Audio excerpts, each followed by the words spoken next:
For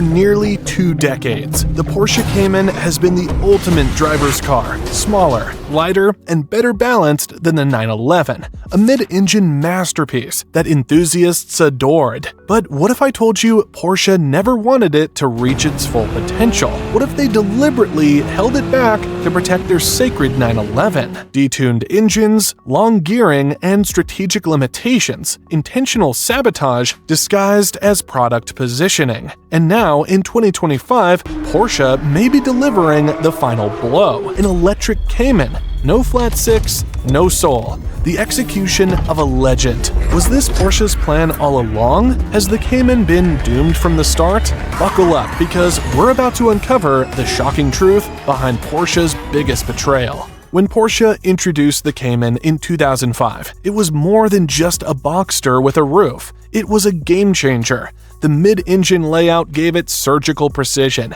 delivering near-perfect weight distribution and handling dynamics that many believed surpassed the 911. It was smaller, lighter, and purer, a car that felt like the ultimate expression of Porsche's engineering prowess. For driving enthusiasts, the Cayman wasn't just an alternative to the 911, it was the better sports car. And that's exactly why Porsche had a problem. From the very beginning, the Cayman was a threat. A mid-engine platform with superior balance meant it had the potential to outshine the 911, the car that defined Porsche's identity for decades. But Porsche wasn't about to let that happen. The solution? Sabotage. They gave the Cayman just enough performance to be great, but not too great.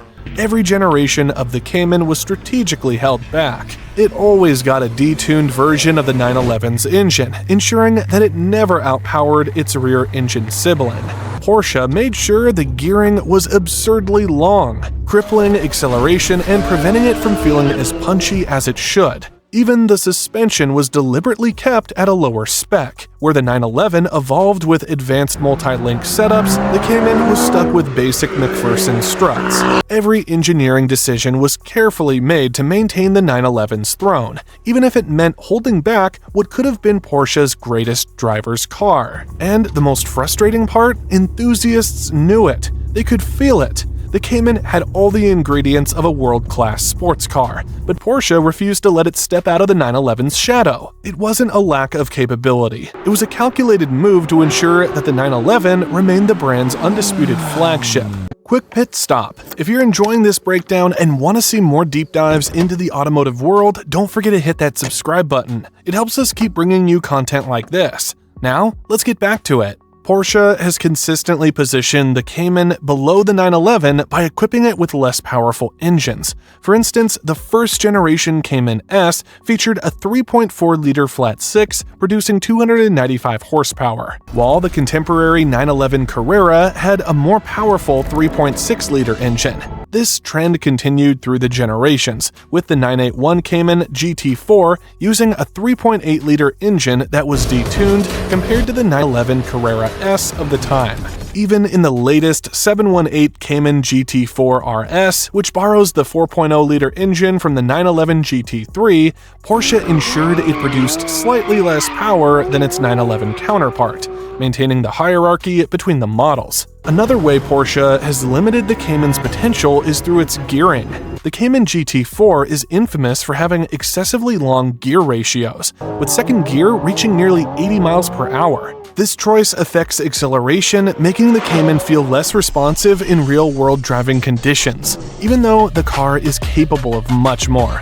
Many enthusiasts have speculated that Porsche deliberately implemented these gear ratios to prevent the Cayman from encroaching on the 911's performance territory. Suspension design also plays a crucial role in Porsche's approach to limiting the Cayman. The 718 Cayman GT4 RS features suspension components derived from both the 991.2 generation 911 GT3 RS and the standard 718 GT4. While the car benefits from adjustable dampers and other high-performance enhancements, Porsche chose to retain a McPherson strut setup instead of the multi-link rear suspension found in the 911 GT3. This decision ensures that the Cayman maintains its own distinct handling characteristics while subtly reinforcing the 911's superior status within the lineup. These engineering choices have not gone unnoticed by enthusiasts. Discussions on forums like Renlist and Pistonheads frequently highlight Porsche's strategy to keep the Cayman in the 911's shadow. While the Cayman's mid-engine balance and chassis capabilities make it a formidable sports car, Porsche has repeatedly placed artificial limitations on its performance, ensuring that the 911 remains the undisputed flagship. Now, with an electric Cayman rumored to arrive in 2026, many fear that this is the final step in Porsche's long-standing strategy of controlling the Cayman's potential. In 2016, Porsche made a significant shift in its engineering approach by introducing the 718 series, replacing the beloved naturally aspirated flat-six engines in the Cayman with turbocharged four-cylinder units. This transition aimed to enhance performance metrics, delivering increased horsepower and torque as well as improved fuel efficiency. The base 718 Cayman featured a 2.0-liter turbocharged flat-four engine producing 295 brake horsepower and 280 pound-feet of torque, marking an increase of 33 brake horsepower and 73 pound-feet over the previous six-cylinder model. Despite these objective gains, many enthusiasts felt a profound sense of loss. The distinctive exhaust note of the flat six, characterized by its rich and resonant tone, was replaced by the more subdued sound of the turbocharged four-cylinder. This change led to criticism that the new engine lacked the character and emotional engagement of its predecessor, alienating purists who cherish the sensory experience of driving a naturally aspirated Porsche. In 2021, Porsche sought to address these concerns with the introduction of the 718 Cayman GT4 RS. This model marked a return to form, featuring a naturally aspirated 4.0-liter flat-six engine that delivered 493 horsepower and 331 pound-feet of torque. This powerhouse enabled the GT4 RS to accelerate from 0 to 60 miles per hour in just 3.4 seconds and achieve a top speed of 196 miles per hour. However, this performance came at a premium, with a starting price of approximately $143,050. The GT4 RS ventured into a price bracket traditionally occupied by certain 911 models, raising questions about its accessibility to the broader enthusiast community. While the GT4 RS showcased the pinnacle of the Cayman's engineering potential, its pricing strategy sparked debates about Porsche's intentions and the model's positioning within the lineup. Some enthusiasts viewed it as a reaffirmation of Porsche's commitment to high-performance, naturally aspirated engines, while others perceived it as a move that further blurred the lines between the Cayman and the 911, potentially overshadowing the distinct identity of each model. These developments reflect the delicate balance Porsche navigates between innovation and tradition, performance and heritage, as it continues to evolve its iconic sports car lineup. Porsche is aggressively pushing towards electrification, and the Cayman appears to be the next model in line for an electric transformation.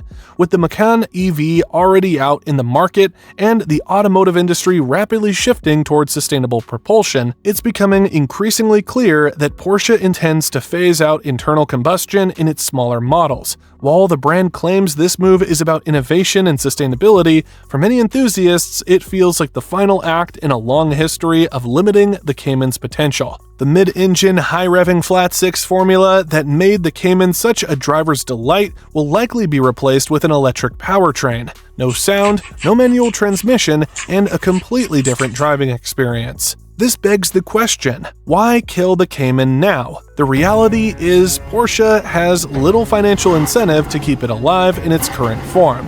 The 911 remains Porsche's most iconic model, deeply ingrained in the brand's identity. At the same time, the Macan and Cayenne SUVs generate the real profits, capitalizing on the booming luxury SUV market. In comparison, the Cayman, despite its cult following, is a low-volume sports car that doesn't contribute as much to Porsche's bottom line. As a result, Porsche seems to be repositioning its sports car lineup to focus primarily on the 911 as the last remaining combustion engine purist's car, while everything else, including the Cayman, transitions toward electrification.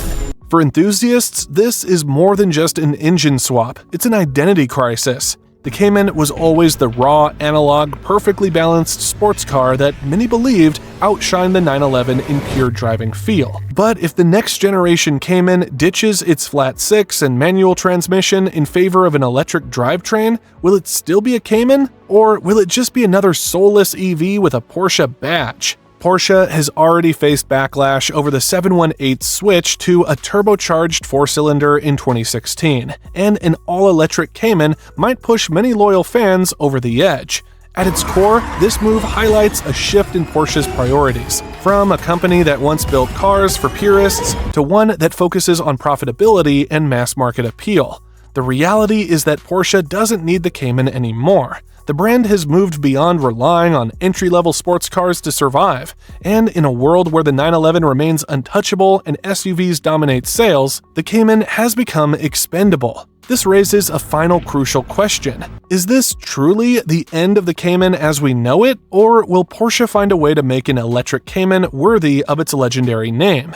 As it stands, the future of the Cayman seems to be sealed, and for many, 2025 might mark the final execution of one of the greatest driver's cars of all time. Despite Porsche's perceived limitations on the Cayman, the enthusiast community has taken matters into their own hands, pushing the boundaries of what's possible with this mid-engine marvel. Leading the charge is Deman Autosport, renowned for transforming the Cayman GT4 into a powerhouse. Their signature upgrade involves increasing the engine displacement to 4.5 liters, resulting in a naturally aspirated flat six that produces approximately 600 horsepower and revs beyond 8,000 RPM. This modification not only elevates the Cayman's performance to supercar levels, but also preserves the visceral driving experience that purists cherish. Another common critique of the stock Cayman GT4 is its notably long gear ratios, which can hinder acceleration and overall driving engagement. Addressing this, companies like SharkWorks offer transmission regearing solutions that shorten the ratios of third, fourth, and fifth gears by approximately 14%, 18%, and 16% respectively. This adjustment enhances acceleration and keeps the engine within its optimal power band, significantly improving the car's responsiveness. Similarly, RPM Technic provides a low-ratio crown wheel and pinion upgrade for the Cayman GT4, reducing the theoretical top speed from 191 miles per hour to 165 miles per hour. This modification ensures that the car delivers more immediate acceleration, particularly beneficial for track enthusiasts seeking sharper performance. These aftermarket innovations highlight the dedication and passion within the Porsche community. By addressing factory-imposed constraints, enthusiasts and specialized tuners are not only preserving but also enhancing the Cayman's legacy, ensuring that this iconic sports car continues to thrive in the hands of those who truly appreciate its potential. Porsche's treatment of the Cayman has been a hot topic among enthusiasts for years, but now, with the 718 Cayman GT4 RS marking the peak of the model and an all-electric Cayman set to arrive in 2026, the debate has never been more intense. The Cayman has always been a brilliant mid-engine sports car, yet Porsche has consistently placed artificial limitations on it. Detuned engines, frustratingly long gearing, and a suspension setup that could have been better. Was this just Porsche's way of maintaining a product hierarchy, or was it a deliberate effort to ensure the Cayman never outshone the sacred 911? And now, with the next Cayman likely to be fully electric, this might be the final nail in the coffin. No flat six, no manual, no mechanical connection to the road. Porsche claims that an EV Cayman will still deliver an engaging driving experience, but can it truly replace what made the Cayman special? Or is this simply the reality of modern performance cars, where efficiency and market trends dictate the direction rather than pure driving enjoyment?